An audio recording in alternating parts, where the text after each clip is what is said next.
اور یہی فلسفہ قربانی ہے، قربانی کا فلسفہ یہی ہے۔ اور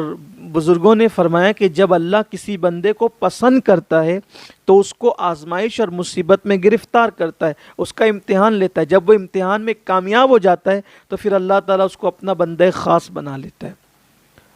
اللہ تعالیٰ نے حضرت ابراہیم علیہ السلام کو بھی آزمایا۔ اللہ تعالیٰ قرآن میں فرماتا ہے کہ ہم نے ابراہیم کو وَإِذِ ابْتَلَىٰ ابراہیم، ہم نے ابراہیم کو مبتلا کیا، آزمائش میں مبتلا کیا۔ مفسرین فرماتے ہیں کہ حضرت ابراہیم علیہ السلام کی پوری زندگی میں اللہ نے انہیں 10 باتوں سے آزمایا۔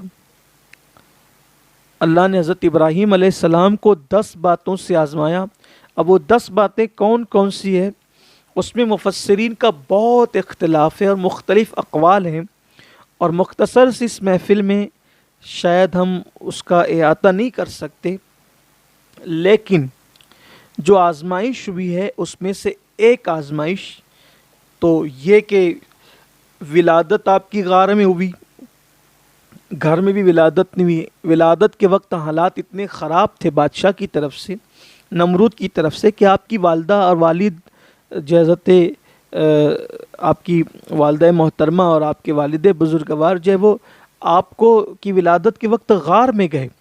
اور ولادت جیسے ہوئی تو آپ کے والدین، آپ کی والدہ اور آپ کے والد جو ہے وہ اس خوف سے کہ کہیں بادشاہ کے کارندے آ کر کے ہمیں پکڑ نہ لیں، ہمارے نومولود کو قتل نہ کر دیں، بچہ چھوڑ کر آ گئے۔ آزمائش تھی اللہ کی طرف سے۔ پھر اس کے بعد جب شعور کو پہنچے تو پھر وہ بتوں کا معاملہ، پھر بت شکنی کا واقعہ، پھر جو ہے وہ آگ میں ڈالنے کا واقعہ، یہ سب چیزیں آپ بار بار سنتے رہتے ہیں، چونکہ ہمیں بہت جلدی اپنے عنوان کے قریب پہنچنا ہے۔ پھر اسی طرح سے آگ میں ڈالے جانے کے بعد آپ کی ہجرت، آپ نے جو ہے وہ بابل سے ہجرت کی، اور پھر آپ جو ہے وہ مصر گئے اور وہاں پہنچے اپنے چچا کے پاس۔ حران ایک علاقہ ہے،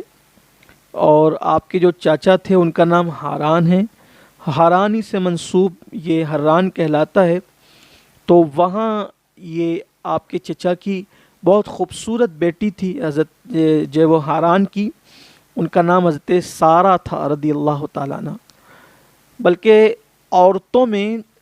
سب سے زیادہ خوبصورت جو ہے وہ جس کا حسن مشہور ہوا ہے، سب سے زیادہ جس کا حسن عورتوں میں مشہور ہوا ہے وہ حضرت سارہ ہے، اور مردوں میں جن کا حسن مشہور ہوا ہے وہ حضرت یوسف علیہ السلام۔ بلکہ کہا جاتا ہے کہ حضرت یوسف علیہ السلام کو ان کی دادی حضرت سارہ کے حسن کا حصہ ملا تھا، کیونکہ حضرت سارہ جو ہے وہ حضرت یوسف علیہ السلام کی سگی دادی ہوتی ہے، کہ یوسف علیہ السلام کے جو والد ہیں جناب یعقوب علیہ السلام، اور یعقوب علیہ السلام کے والد حضرت اسحاق علیہ السلام۔ تو حضرت اسحاق علیہ السلام چونکہ آپ کے دادا ہوتے ہیں، حقیقی دادا ہوتے ہیں، اور حقیقی دادا کی یہ والدہ ہیں، تو اس اعتبار سے یہ دادی ہوتی ہے حضرت یوسف علیہ السلام کی، اور بڑا قریبی رشتہ ہے حضرت سارہ سے جناب یوسف علیہ السلام کا۔ تو بہت خوبصورت تھی، ہاران کی بیٹی تھی۔ حضرت ابراہیم علیہ السلام جب وہاں پہنچے تو جناب لوط علیہ السلام جو آپ کے بھتیجے ہیں آپ کے ساتھ تھے، اور پھر وہاں کچھ دن آپ نے قیام فرمایا، تو جناب ابراہیم علیہ السلام سے جناب سارہ کا نکاح ہو گیا۔ اور ہاران نے جب دیکھا کہ حضرت ابراہیم علیہ السلام توحید کی دعوت دیتے ہیں اور بت پرستی سے منع فرماتے ہیں، تو انہوں نے منع کیا اس بات سے۔ حضرت ابراہیم علیہ السلام نے نہیں رکے حق سے، تو ہاران ناراض ہو کر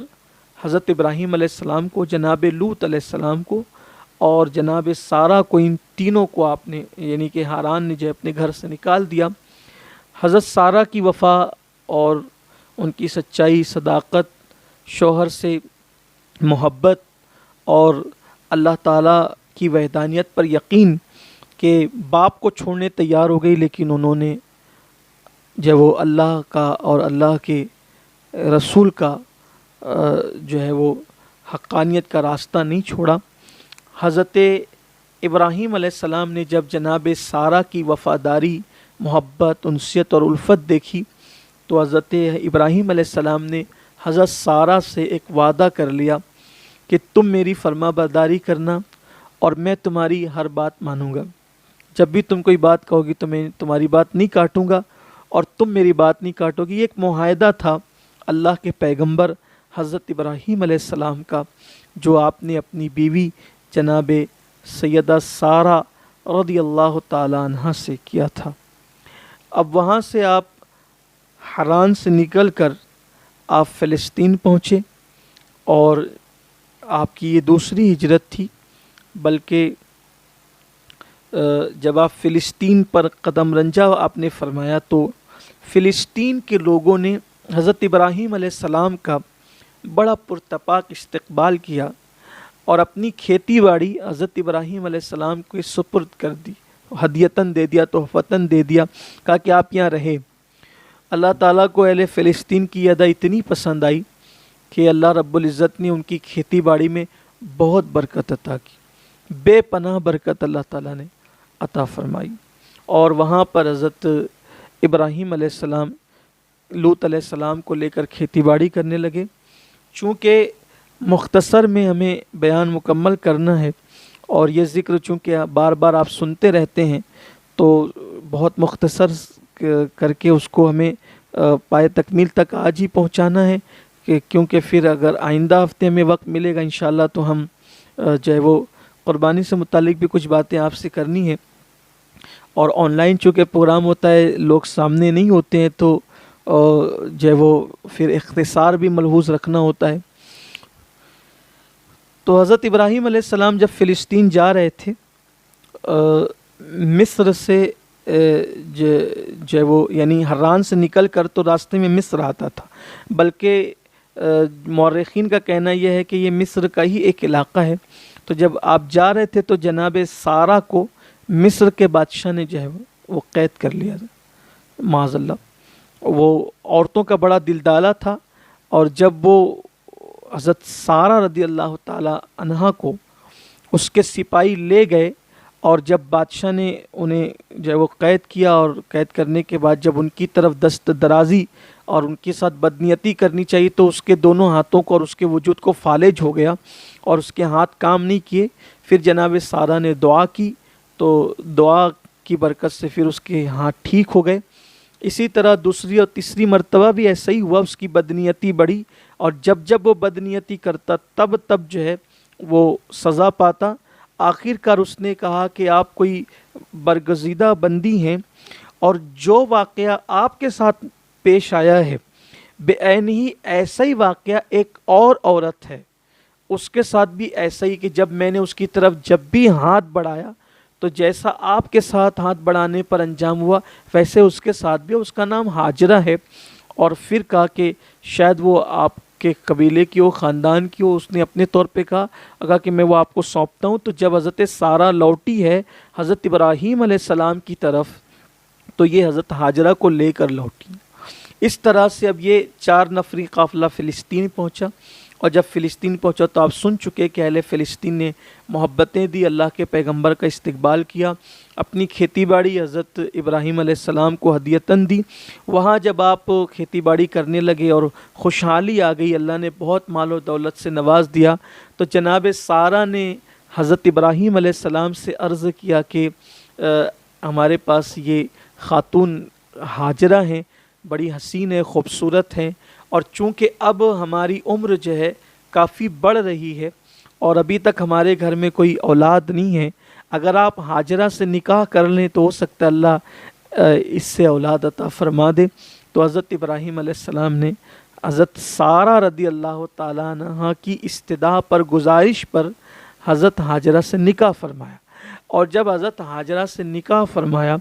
تو نکاح کے بعد پھر بہت جلد ہی اللہ تعالیٰ نے حضرت ابراہیم علیہ السلام نے چونکہ دعا بھی کی تھی رب حب لی من الصالحین، یہ آپ کی بڑی مشہور دعا ہے، اور جس کو اولاد نہ ہوتی ہو اگر کوئی بندہ حضور قلب کے ساتھ ہر نماز کے بعد اس دعا کو پڑھے رب حب لی من الصالحین، تو اللہ تعالیٰ اسے اولاد بھی عطا فرمائے گا. جن کو بیٹیاں ہی بیٹیاں ہیں، بیٹا نہیں ہے، اگر وہ بھی یہ دعا کو پڑھے تو اللہ تعالیٰ اس کو جو ہے وہ بیٹا بھی عطا فرمائے گا. بہت مبارک دعا ہے، اللہ کے پیغمبر کی دعا ہے. اور یہاں رک کر ایک بات عرض کرنا چاہتا ہوں کہ اہل فلسطین نے ابراہیم علیہ السلام کو کھیتی باڑی دی، ان کی مدد کی، ان کی نصرت کی. اللہ تعالیٰ نے ان کو بھی خوشحال کیا، بہت مالا مال کیا. ادھر نمرود، جس کو اللہ تبارک و تعالیٰ نے 800 سال عمر عطا فرمائی، 800 سال سے زیادہ عمر عطا فرمائی. 400 سال اس نے بادشاہت کی، اور جب 400 سال کی عمر میں پہنچ کر اس بدبخت نے حضرت ابراہیم علیہ السلام کو آگ میں ڈالا، اللہ کے پیغمبر کو. تو ابراہیم علیہ السلام تو پھر آگ گلزار ہو گئی، آپ اس کو بھی جانتے ہیں. جب آپ ہجرت کر چکے تو اللہ تعالیٰ نے نمرود کی قوم پر مچھر کا عذاب نازل فرمایا. اتنے مچھر بھیجے اللہ کے پیغمبر کے ساتھ، چونکہ انہوں نے بہت ظلم کیا، زیادتی کی، تو اللہ نے اتنے مچھر بھیجے کہ سورج کی روشنی بھی نہیں پہنچ پاتی تھی، سورج کی روشنی چھپ گئی تھی، اتنی بڑی تعداد میں مچھر آئے، اور مچھروں سے اللہ تعالیٰ نے ان کو ہلاک کیا. لیکن قدرت کی شان یہ دیکھیں آپ کہ پوری قوم کے اکثر لوگ ہلاک ہو گئے، نمرود بچا رہا. وہ قوم کا انجام دیکھنے کے لیے مچھروں نے نمرود کی قوم کے گوشت کو چاٹ دیا، حتیٰ کہ ہڈی ہڈی کر دی، ان کی ہڈی ہڈی بکھیر دی اکثریت کی. اور پھر بعد میں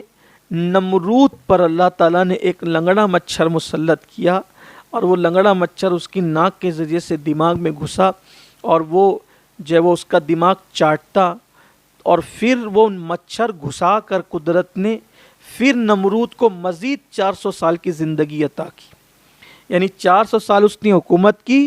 اور اللہ کے پیغمبر کو جب اس نے تکلیف دی، اللہ کے نبی سے نفرت کی، دین حق سے نفرت کی، تو پھر وہ لنگڑے مچھر کے عذاب میں گرفتار ہوا، اور جو تخت پر بیٹھتا تھا بڑی ڈینگیں مارتا تھا، حکومت پر نازا تھا. پھر اس کے دربار کا یہ طریقہ بن گیا، یہ قانون بن گیا کہ جو بھی آتا وہ نمرود کے سر پہ جوتے مارتا تو اس کو راحت ملتی. 400 سال تک اس عذاب میں وہ گرفتار رہا، اور 400 سال اس عذاب میں گرفتار ہونے کے بعد پھر وہ اسی تکلیف کے اندر مر گیا. جب مر گیا تو پھر اس کے جسم سے بدبو آئی، بہت پریشانی ہوئی. اس کے جو ہے وہ رشتہ داروں نے، اس کے لوگوں نے اس کو دفن کرنا چاہا، تو سوچا کہ یہ بیماری ہمیں نہ لگ جائے. تو پھر ان لوگوں نے یہ کیا کہ ایک کام کرتے ہیں کہ دفن کریں گے تو بیماری لگ جائے گی، تو کریں کیا؟ تو اس کو ان لوگوں نے جلا دیا. اس طرح جو نبی کو جلانے چلا تھا، اس کی قوم نے مرنے کے بعد اس کو جلا دیا. اور لوگوں کو یہ عبرت کا پیغام قدرت دے رہی ہے کہ نبی کو جلانے والے، نبی پر تو آگ گلزار ہو گئی لیکن جلایا تجھے گیا ہے. مورخین لکھتے ہیں کہ دنیا میں یہ پہلا انسان ہے جس کو مرنے کے بعد جلایا گیا، اور یہ آگ کی سزا یہ نبی کو دینا چاہتا تھا بدبخت، جبکہ خود اس کا مقدر بن گئی. اس سے یہ بھی پتہ چلتا ہے کہ اہل حق کو کبھی بھی حکومتوں سے، طاقتوں سے یا اہل باطل سے گھبرانے اور ڈرنے کی ضرورت نہیں ہے، کیونکہ اللہ پر اگر توکل بھروسہ ہے اور آپ حق پر ہیں تو دیر ہی سے صحیح لیکن قدرت کے یہاں فیصلے حق کے ہوتے ہیں. آپ دیکھیں ابراہیم علیہ السلام نے جلدی نہیں کی، آپ کے ہجرت کر جانے کے بعد بھی 400 سال تک نمرود زندہ رہا لیکن عذاب میں گرفتار رہا. تو اس لیے ہم بہت عجلت کرتے ہیں، ہمیں عجلت نہیں کرنا چاہیے، اللہ کی رضا میں راضی رہنا چاہیے.